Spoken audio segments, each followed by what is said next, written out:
In this video, I will try to cover one of the most basic data structure which R provides, and that data structure is vector. This video is mainly about introduction to vectors, and I'll try to cover R data structures in more detail in the later videos. Now, vector is simply a set of values of similar type or similar form. Um, Now, just to give you an example of vectors, let's consider a scenario where you have an organization and different employees are working in that organization, and these different employees are on different salary structures. So, if you want to save the salaries of these employees, you can make use of vector.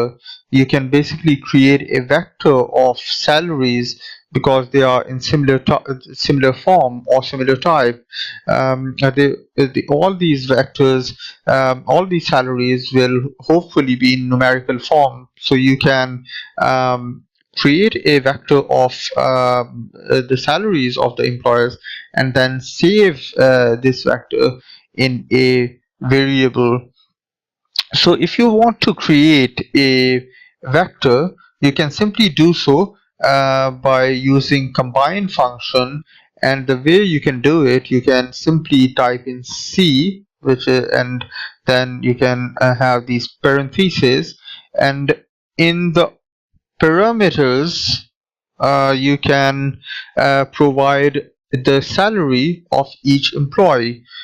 So it would be a list of salaries. Now let's say the salary of employee 1 is 1000, so we can simply type in 1000 over here. Let's say the salary of the second employee is 1500, the third employee is 2000, and the fourth employee is 24500. So just by doing so, you have created a vector of salaries.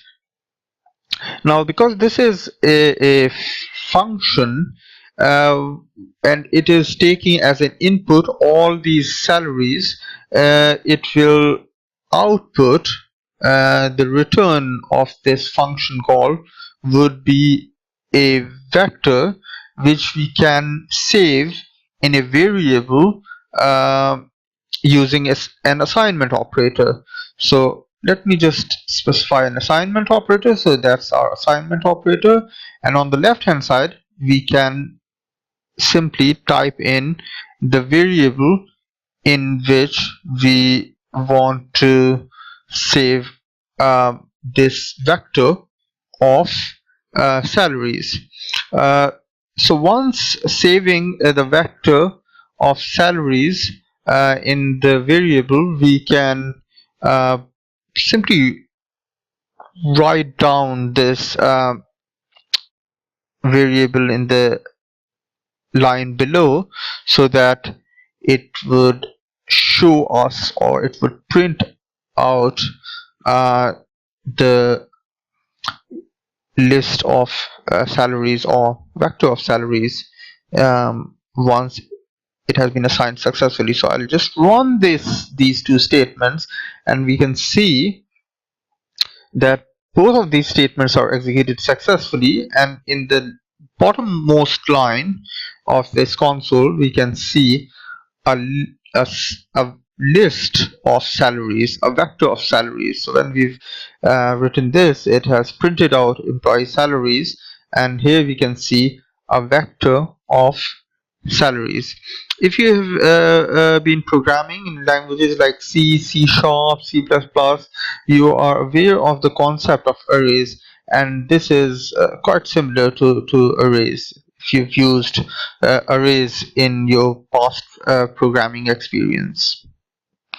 So now that you are familiar with the concept of vectors, I will take you through to some of the important vectorized functions in the next videos.